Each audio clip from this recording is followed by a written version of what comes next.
Solution में बढ़ते हैं आगे और डिस्कस करते हैं कुछ logical questions on colligative properties.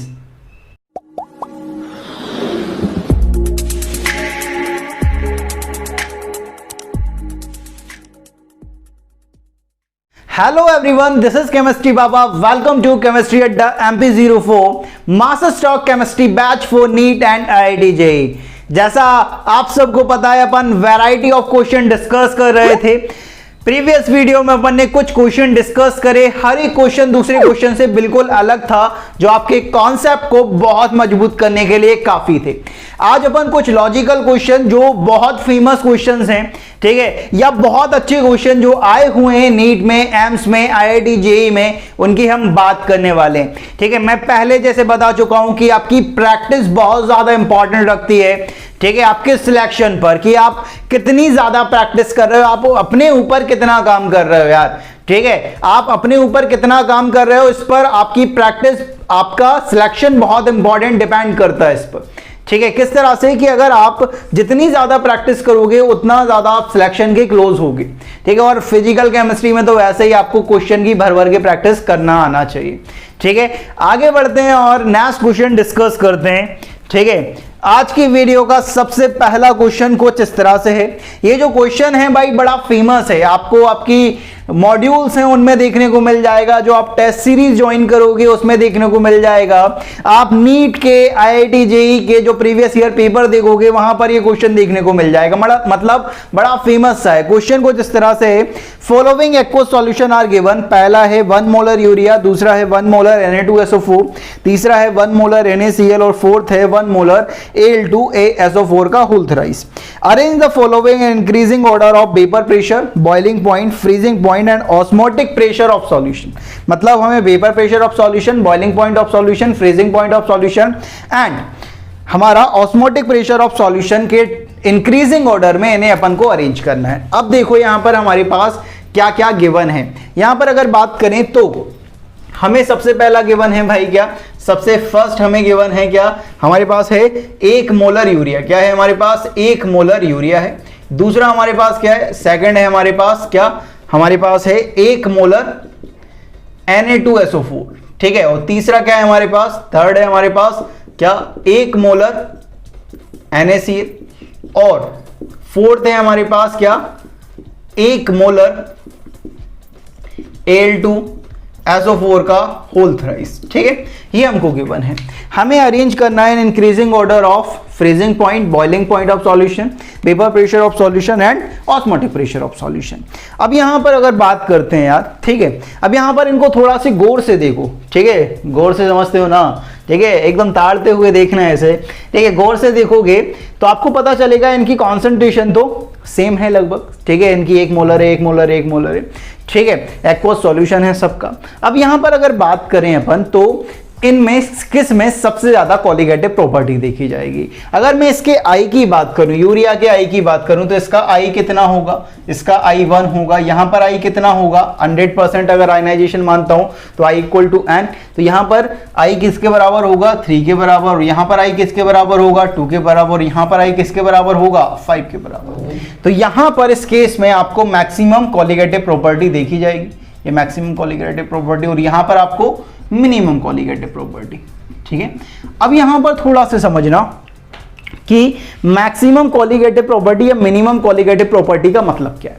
कि यहां पर सबसे ज्यादा एलिवेशन इन बॉइलिंग पॉइंट देखा जाएगा, यहां पर सबसे ज्यादा डिप्रेशन इन फ्रीजिंग पॉइंट देखा जाएगा, यहां पर सबसे ज्यादा ऑस्मोटिक प्रेशर ऑफ सॉल्यूशन देखा जाएगा, यहां पर सबसे ज्यादा relative lowering in vapour pressure देखा जाएगा, और यहां पर सबसे कम एलिवेशन इन बॉइलिंग पॉइंट देखा जाएगा, यहां पर सबसे कम डिप्रेशन इन फ्रीजिंग पॉइंट देखा जाएगा, यहां पर सबसे कम ऑस्मोटिक प्रेशर ऑफ सॉल्यूशन देखा जाएगा, यहां पर सबसे कम relative lowering in vapour pressure देखा जाएगा। लेकिन हमें डिप्रेशन इन फ्रीजिंग पॉइंट या एलिवेशन इन फ्रीजिंग पॉइंट, इनका ऑर्डर नहीं निकालना है, हमें निकालना है boiling point of solution, freezing point of solution. तो यहां पर जो एक काम की बात आती है ये है कि जो आपका फ्रीजिंग पॉइंट है, freezing point of solution and vapour pressure of solution वो इनवर्सली प्रोपोर्शनल होते हैं कोलिगेटिव प्रॉपर्टी के। क्योंकि आप जानते हो कि अगर कोलिगेटिव प्रॉपर्टी ज्यादा हुई तो डिप्रेशन इन फ्रीजिंग पॉइंट उतना ज्यादा होने वाला है, और जितना ज्यादा डिप्रेशन इन फ्रीजिंग पॉइंट होगा उतना कम आपका फ्रीजिंग पॉइंट होने वाला है सॉल्यूशन का। वही हाल आपके वेपर प्रेशर का है कि अगर आपका कोलिगेटिव प्रॉपर्टी सबसे ज्यादा हुई तो वहां पर आपका क्या होने वाला है, lowering in vapour pressure, relative lowering in vapour pressure उतना ज्यादा होने वाला है, और जितनी ज्यादा लोवरिंग होगी वेपर प्रेशर में उतना कम वेपर प्रेशर सॉल्यूशन का होने वाला है। तो freezing point of solution and vapour pressure of solution inversely proportional होते हैं कोलिगेटिव प्रॉपर्टी के। और दूसरा पॉइंट जो यहां पर काम का है वो ये है कि आपका जो बॉइलिंग पॉइंट है सॉल्यूशन का, boiling point of solution and osmotic pressure of solution, and osmotic pressure of solution, osmotic pressure of solution वो डायरेक्टली प्रोपोर्शनल होते हैं कोलिगेटिव प्रॉपर्टी के। क्योंकि अगर आपकी कोलिगेटिव प्रॉपर्टी ज्यादा है तो एलिवेशन इन बॉइलिंग पॉइंट ज्यादा होगा। अगर एलिवेशन इन बॉइलिंग पॉइंट ज्यादा है तो आपका जो बॉइलिंग पॉइंट है सॉल्यूशन का वो क्या होने वाला है, ज्यादा होने वाला है। क्योंकि एलिवेशन इन बॉइलिंग पॉइंट ज्यादा है तो बॉइलिंग पॉइंट ऑफ सॉल्यूशन क्या होता है, boiling point of solvent plus delta T भी। अगर आपका डेल्टा टी भी ज्यादा होगा तो आपका वेपर जो आपका बॉइलिंग पॉइंट होगा सॉल्यूशन का वो भी तो ज्यादा आने वाला है ना। तो जो बॉइलिंग पॉइंट है वो डायरेक्टली प्रोपोर्शनल है कोलिगेटिव प्रॉपर्टी के, और ऑस्मोटिक प्रेशर भी डायरेक्टली प्रोपोर्शनल है कोलिगेटिव प्रॉपर्टी के। अब कोई बोले हमसे कि भाई freezing point of solution and vapour pressure of solution का ऑर्डर बताओ, या boiling point of solution and osmotic pressure of solution का ऑर्डर बताओ। इंक्रीजिंग ऑर्डर में अरेंज करना है। देख लो भाई कि अगर मुझे बॉइलिंग पॉइंट ऑफ सॉल्यूशन और osmotic pressure of solution, osmotic pressure of solution का ऑर्डर बताना है तो वो क्या होने वाला है, वो होने वाला है इंक्रीजिंग ऑर्डर में। यहां पर सबसे ज्यादा होने वाला है और यहां पे सबसे कम। इंक्रीजिंग में होना है तो सबसे पहले फर्स्ट वाला, फिर उससे ज्यादा हमारे पास थर्ड, फिर उससे हमारा सेकंड, फिर हमारा सबसे बाद में फोर्थ वाले का सबसे ज्यादा boiling point of solution and osmotic pressure of solution होने वाला है। दूसरा अगर हमें क्या कैलकुलेट करना पड़े, freezing point of solution, freezing point of solution and यहां पर वेपर प्रेशर ऑफ सॉल्यूशन अगर कैलकुलेट करना पड़े तो वो तो इनवर्सली प्रोपोर्शनल होते हैं, उनका ऑर्डर इनके जस्ट अपोजिट होने वाला है। अगर यहां पर मैक्सिमम कोलिगेटिव प्रॉपर्टी है तो यहां पर minimum freezing point and minimum vapour pressure of solution आने वाला है। तो सबसे कम तो फोर्थ वाले का, फिर उससे ज्यादा होगा भाई उससे ज्यादा होगा सेकंड वाले का, फिर उससे ज्यादा थर्ड वाले का, और सबसे ज्यादा किसका होगा, इसका। क्योंकि इसमें मिनिमम कोलिगेटिव प्रॉपर्टी है तो यहां पर जो बॉइलिंग पॉइंट होगा and vapour pressure of solution होगा वो सबसे ज्यादा आने वाला है। याद रखना है कि boiling point of solution and osmotic pressure of solution colligative property के डायरेक्टली प्रोपोर्शनल। जहां कोलिगेटिव प्रॉपर्टी ज्यादा वहां ये दोनों ज्यादा, और freezing point of solution and vapour pressure of solution inversely proportional to colligative property. जहां कोलिगेटिव प्रॉपर्टी ज्यादा वहां ये कम होने वाला है। तो ये कॉन्सेप्ट है आपके इस चीज का, ये बड़ा फेमस है, ठीक है। इस बात का ध्यान रखो कि आपको हर कहीं देखने को मिल जाएगा। प्रीवियस ईयर क्वेश्चन देखोगे वहां आपको देखने को मिल जाएगा, आप कोई भी कोचिंग की शीट करोगे, डीपीबीस करोगे वहां पर आपको देखने को मिल जाएगा, ठीक है। सैंपल पेपर करोगे वहां पर आपको देखने को मिल जाएगा, बड़ा फेमस है, ठीक है। कॉन्सेप्ट सिर्फ इतना सा समझना है जो आपके काम का है। ये अगर आपको समझ आता है ये इतना सा तो आपका ये क्वेश्चन बड़े आराम से हो जाएगा, ठीक है। इसका स्क्रीनशॉट लो, फिर आगे बढ़ते हैं।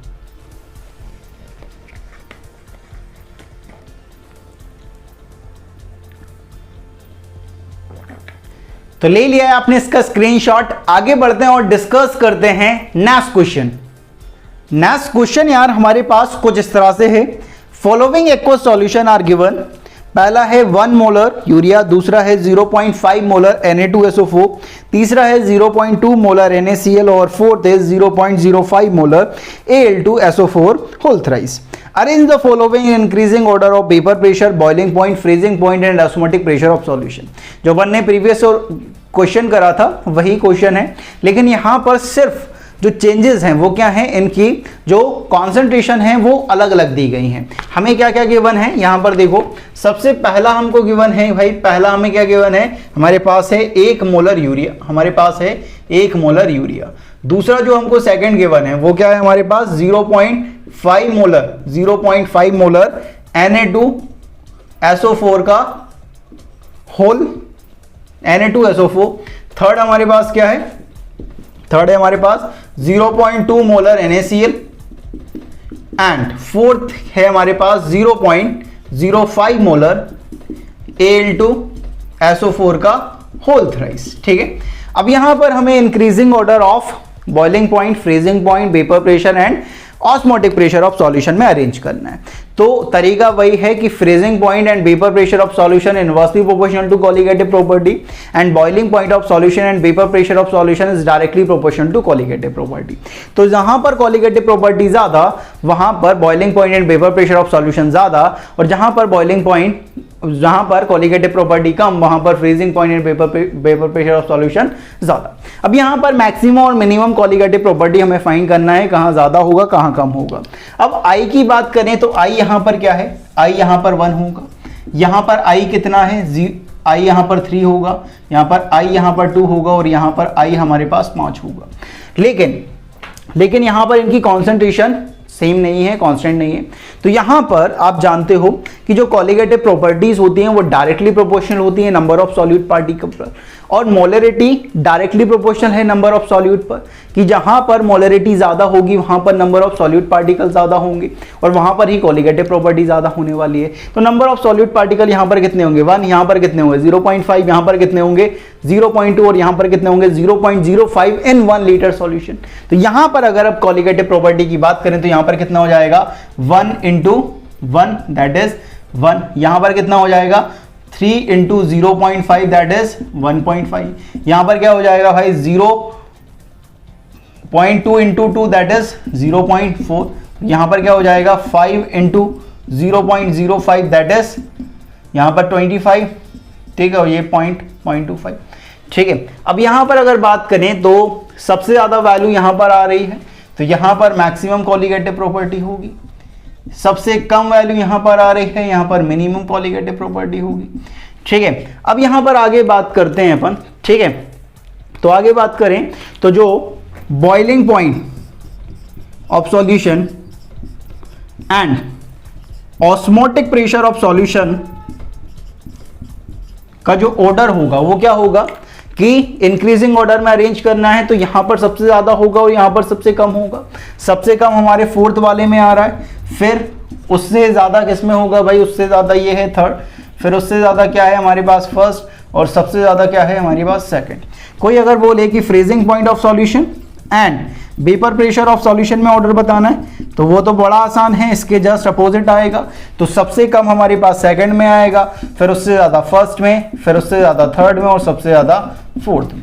तो इस तरह से अपन निकाल सकते हैं। तो जो पहला क्वेश्चन अपन ने करा था वहां पर ये कॉन्सेंट्रेशन सेम थी, लेकिन दूसरे वाले क्वेश्चन में ये कॉन्सेंट्रेशन अलग हो चुकी है, और अलग हुई हैं तो यहां पर हमें ये देखना पड़ेगा कि कोलिगेटिव प्रॉपर्टी कहां ज्यादा होंगी। और आप जानते हो मोलरिटी और number of moles of solute directly proportional होते हैं, कि यहां पर मोलरिटी ज्यादा होगी वहां पर नंबर ऑफ सॉल्यूट पार्टिकल ज्यादा होंगे, नंबर ऑफ सॉल्यूट पार्टिकल ज्यादा हैं तो कोलिगेटिव प्रॉपर्टी भी ज्यादा होंगी। तो यहां पर अपन ने मल्टीप्लाई कर लिया इससे number of moles of solute से, तो यहां पर अपन ने देख लिया कि मैक्सिमम यहां पर आ रही है और मिनिमम कोलिगेटिव प्रॉपर्टी यहां पर आ गई है, और ये निकाल लिया। तो ये निकालना तो बड़ा आसान है। ठीक है, मेन जो गेम है ना, मेन जो गेम है वो यहां पर है। इनको देखकर चमकना चाहिए अब तुम्हारे पास, ठीक है, दिमाग में कुछ चमकना चाहिए। ठीक है, और जब तक चमकेगा नहीं तब तक सिलेक्शन की बहुत कम चांसेस हैं मेरे दोस्त। ठीक है, तो चमकना जरूर चाहिए। इसका स्क्रीनशॉट लो, फिर आगे बढ़ते हैं।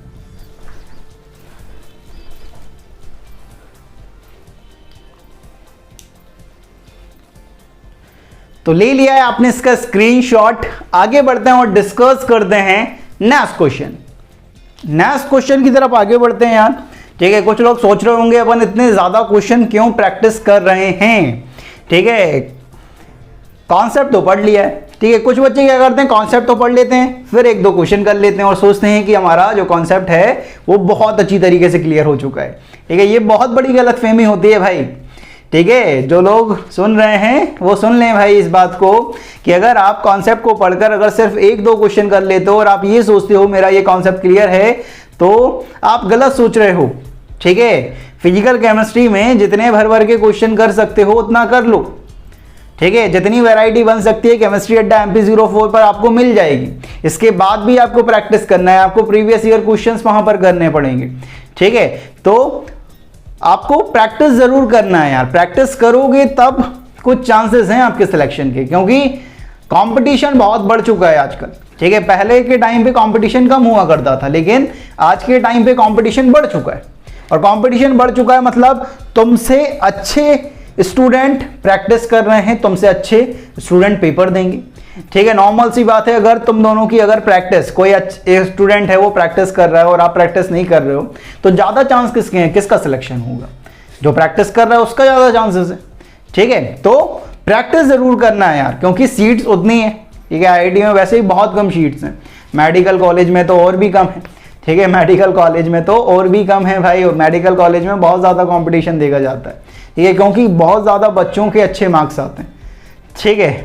IIT में ऐसा नहीं है, IIT में बहुत कम लोगों के कम मार्क्स आते हैं, ठीक है। मतलब बहुत कम ऐसे लोग हैं जिनके अच्छे मार्क्स आते हैं IIT में, और नीट में बहुत ज़्यादा ऐसे लोग हैं जिनके बहुत ज़्यादा मार्क्स आते हैं, ठीक है। तो कंपटीशन नीट में थोड़ा सा ज़्यादा देखा जाता है, ठीक है।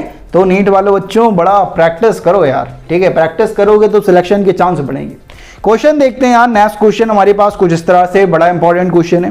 क्वेश्चन है freezing point and molar depression constant of nitrobenzene are 5.7 degree Celsius and 7 kelvin kilogram per mole when 2 gram of unknown substance is dissolved in 40 gram of nitrobenzene.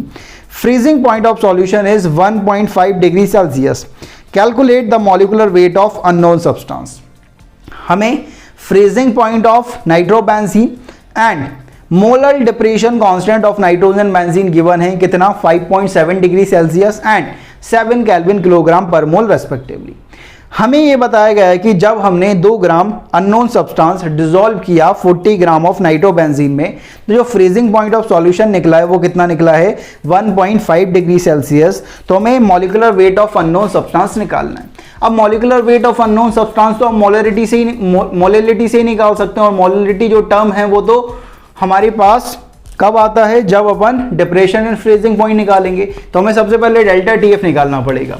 तो यहाँ पर जो हमें इंफॉर्मेशन गिवन है वो क्या गिवन है हमारे पास गिवन है TF ऑफ सॉल्वेंट। सॉल्वेंट मतलब नाइट्रोबेंजीन, यहाँ पर नाइट्रोबेंजीन हमारे पास सॉल्वेंट है, क्योंकि इसका हमें KF गिवन है, और KF गिवन होता है मतलब वो सॉल्वेंट होता है। तो सॉल्वेंट का TF कितना गिवन है, वो गिवन है हमारे पास 5.7 डिग्री सेल्सियस। KF कितना गिवन है हमारे पास, KF है हमारे पास 7 केल्विन किलोग्राम पर मोल, ठीक है। और हमें TF ऑफ सॉल्यूशन गिवन है, कितना गिवन है भाई, हमारे पास है 1.5 डिग्री सेल्सियस, 1.5 डिग्री सेल्सियस। तो TF ऑफ सॉल्यूशन क्या होता है, TF ऑफ सॉल्यूशन होता है हमारे पास TF of solvent minus delta TF।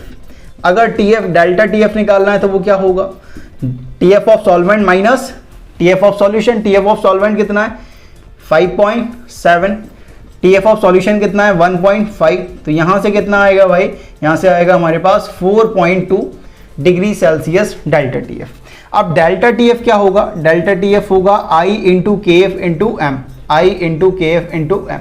Unknown substance है कि I के बारे में कोई इंफॉर्मेशन नहीं गिवन है, तो कितना मान लेंगे 1 मान लेंगे, I हमारे पास 1 हो गया। तो डेल्टा TF है 4.2, ठीक है, I 1 मान लिया। KF की वैल्यू कितनी गिवन है 7, M हमें निकालना है। तो वेट ऑफ सॉल्यूट कितना है हमारे पास 2 ग्राम, मॉलिक्यूलर वेट पता नहीं है, MWT मान लेते हैं। वेट ऑफ सॉल्वेंट कितना है भाई 40 ग्राम, लेकिन हमें kg में चाहिए तो 1000 से डिवाइड कर दिया, ठीक है। अब आगे बात करते हैं कि यहाँ से ये 1 0 से 1 0 ये कैंसिल हो गया, ये 2 टाइम्स कैंसिल हो गया, और ये 50 टाइम कैंसिल हो गया, ठीक है। तो यहाँ से जो मॉलिक्यूलर वेट आएगा वो कितना आना चाहिए, वो आना चाहिए 7 इंटू 50, ठीक है, अपॉन 4.2।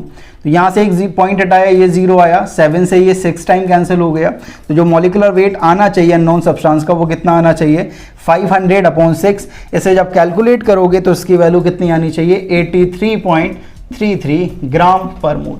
तो जो अननोन सब्सटेंस होगा उसका मॉलिक्यूलर वेट कितना निकलने वाला है 83.33 ग्राम पर मोल, ठीक है। तो यहां पर हमने क्या करा है, हमें अननोन सब्सटेंस के बारे में इंफॉर्मेशन गिवन थी, बाकी सारी चीजें अपन को गिवन थी, हमें क्या सिर्फ फाइंड करना था molecular weight of unknown substance.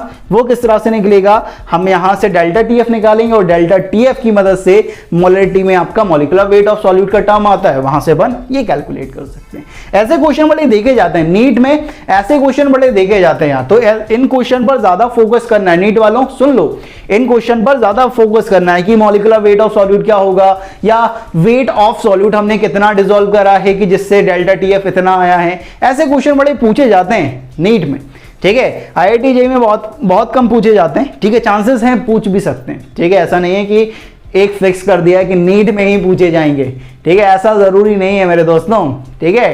तो आईआईटी जेईई में ही पूछे भी जा सकते हैं, लेकिन ज्यादा जो देखे जाते हैं वो नीट में देखे जाते हैं, ठीक है। इसका स्क्रीनशॉट लो, फिर आगे बढ़ते हैं।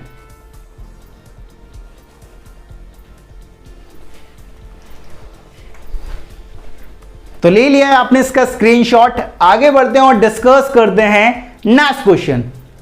नेक्स्ट क्वेश्चन यार हमारे पास कुछ इस तरह से है। ये क्वेश्चन नीट 2017 में देखा गया था, ठीक है। क्वेश्चन कुछ इस तरह से था, if the molarity of the dilute solution is double then the value of molar depression constant KF will be. पहला ऑप्शन है डबल, दूसरा ऑप्शन है हाफ, तीसरा ऑप्शन है ट्रिपल, फोर्थ ऑप्शन है अनचेंज। अब यहाँ पे क्वेश्चन देखो, क्वेश्चन बड़ा थ्योरेटिकल सा है। क्वेश्चन ये पूछ रहा है कि हमारे पास जो एक डाइल्यूट सॉल्यूशन है उसकी मोलरिटी को अगर मैं डबल कर देता हूँ, ठीक है, डबल कर देता हूं तो मोलर डिप्रेशन कांस्टेंट का क्या होगा।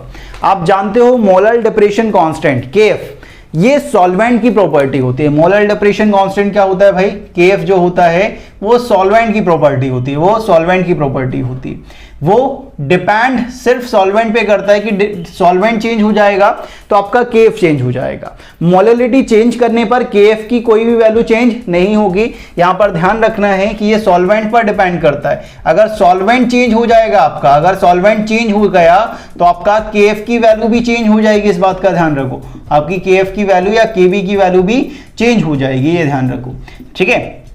लेकिन मोलरिटी का यहां पर कोई फर्क नहीं पड़ेगा। मोलरिटी आप बढ़ा रहे हो, डबल कर रहे हो, ट्रिपल कर रहे हो, इससे इस पर कोई फर्क नहीं पड़ेगा। जितना पहले था उतना ही अभी होने वाला है, मतलब अनचेंज होने वाला है, ठीक है। ये क्वेश्चन नीट 2017 का क्वेश्चन है, ठीक है। इस तरह का क्वेश्चन पूछा गया था। याद रखें कि जो आपका KF होता है या KB होता है ये सॉल्वेंट की प्रॉपर्टी होती है कि ये सॉल्वेंट पर डिपेंड करेंगे। सॉल्वेंट चेंज करोगे तो ये चेंज हो जाएंगे, लेकिन मोलरिटी चेंज करने पर, वेट चेंज करने पर, ठीक है, इन पर कोई फर्क नहीं पड़ेगा। इस पर, इस बात का ध्यान रखें।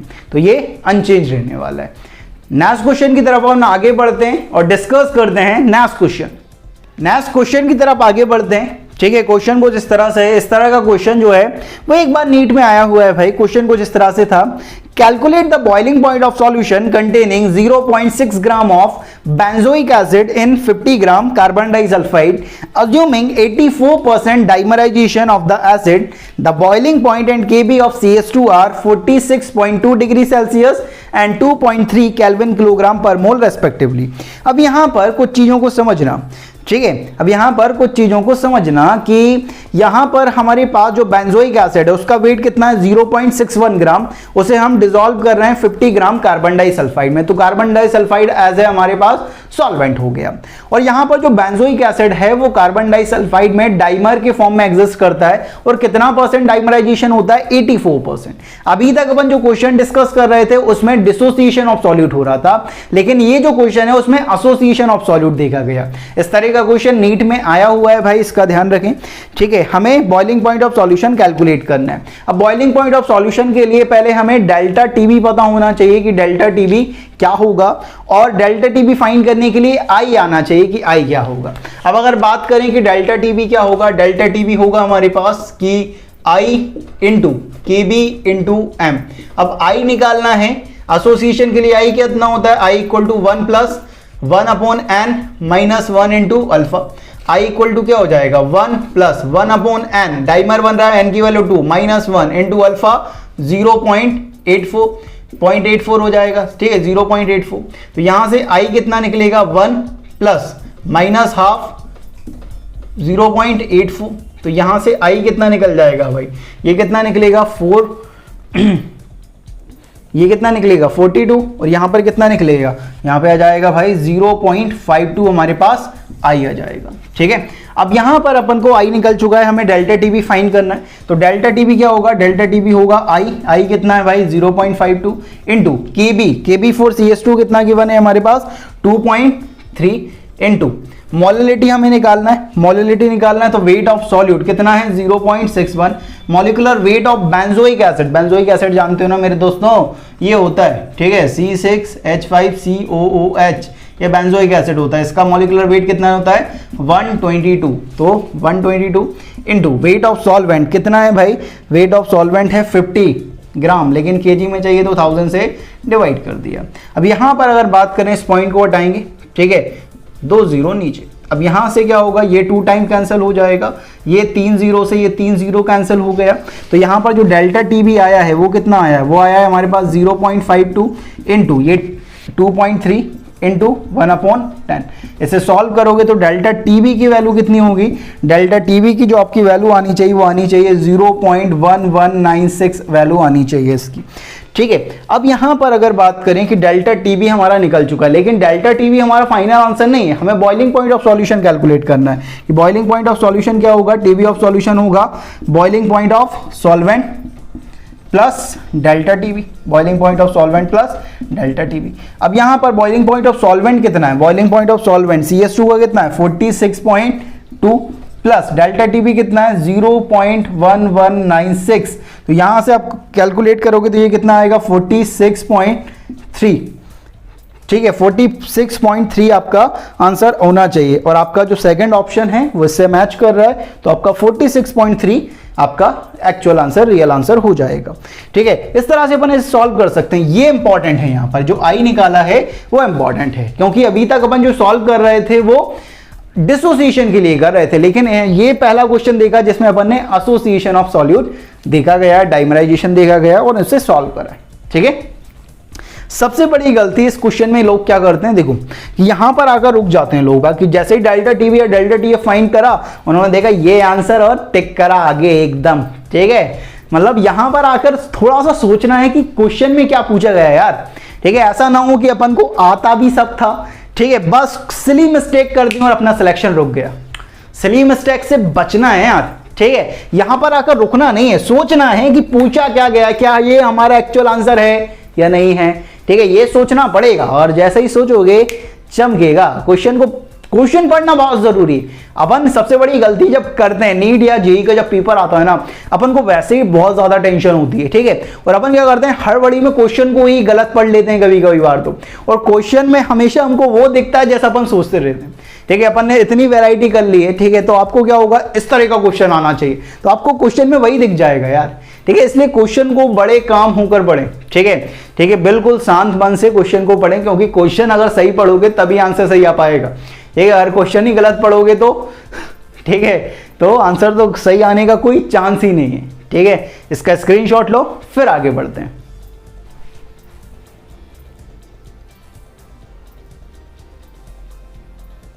तो ले लिया है आपने इसका स्क्रीनशॉट, आगे बढ़ते हैं और डिस्कस करते हैं आज की क्लास का लास्ट क्वेश्चन। नेक्स्ट क्वेश्चन और आज की क्लास का लास्ट क्वेश्चन हमारे पास कुछ इस तरह से है। ए compound PdCl4.H2O is a hydrated complex. 1 molar aqueous solution of it has freezing point is 269.28 Kelvin. Assuming 100% ionization of complex, the correct representation of molecular formula of the complex is, और हमको given है KF for water is 1.86 Kelvin kilogram per mole and freezing point of water is 100 degree Celsius.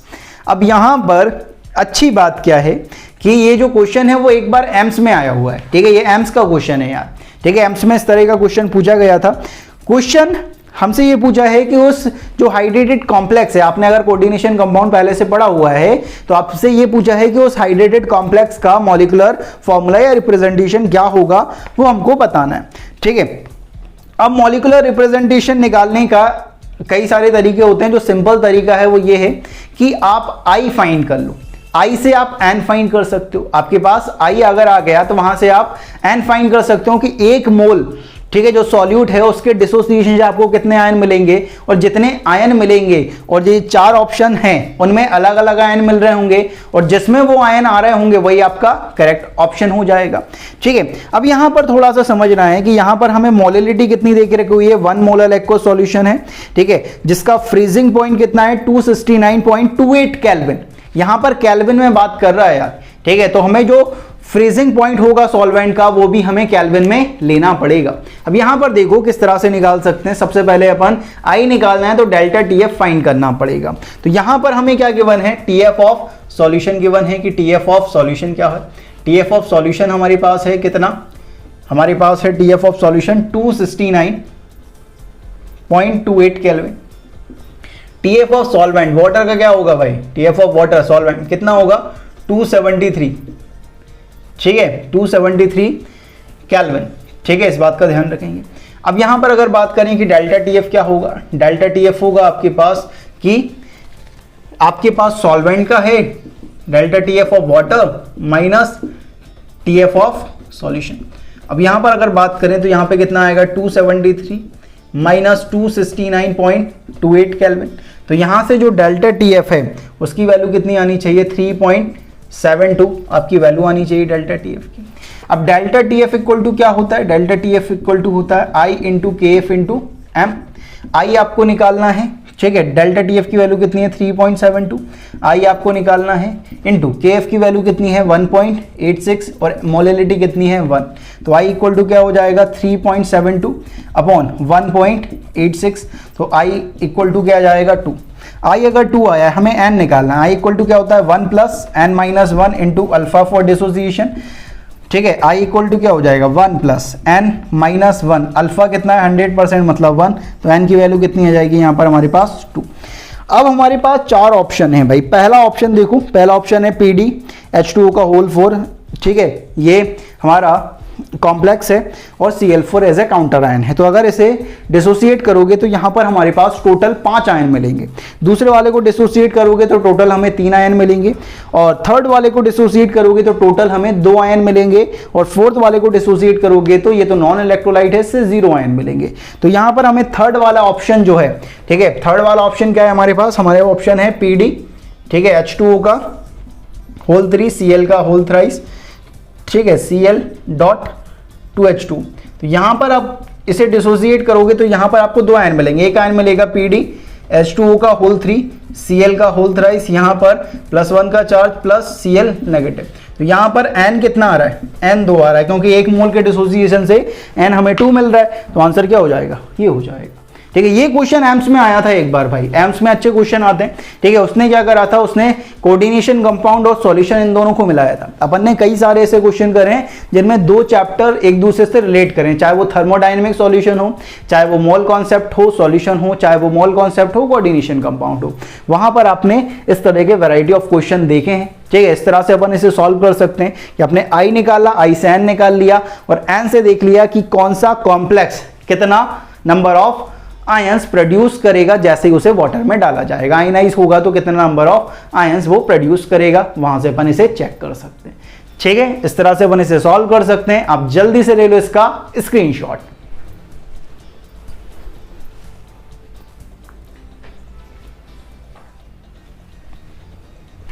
तो ले लिया है आपने इसका screenshot. आज अपन ने देखे भाई कि कितनी वैरायटी क्वेश्चन की बन सकती है, किस तरह से आप रिलेट कर सकते हो 2 चैप्टर को, या जो आईआईटी में किस तरह के सवाल पूछे गए हैं। ये वैरायटी है कॉलिगेटिव प्रॉपर्टी की। जितने भी अपन ने क्वेश्चन करें वो हर एक क्वेश्चन दूसरे क्वेश्चन से अलग है। चाहे आज की वीडियो देख लो या जो अपन ने प्रीवियस वीडियो में अपन ने जो क्वेश्चंस करे थे वो क्वेश्चन एक क्वेश्चन से बिल्कुल अलग था। ठीक है, वैरायटी थी, मतलब हर एक क्वेश्चन जो था वो डिफरेंट था, अपने आप में यूनिक था।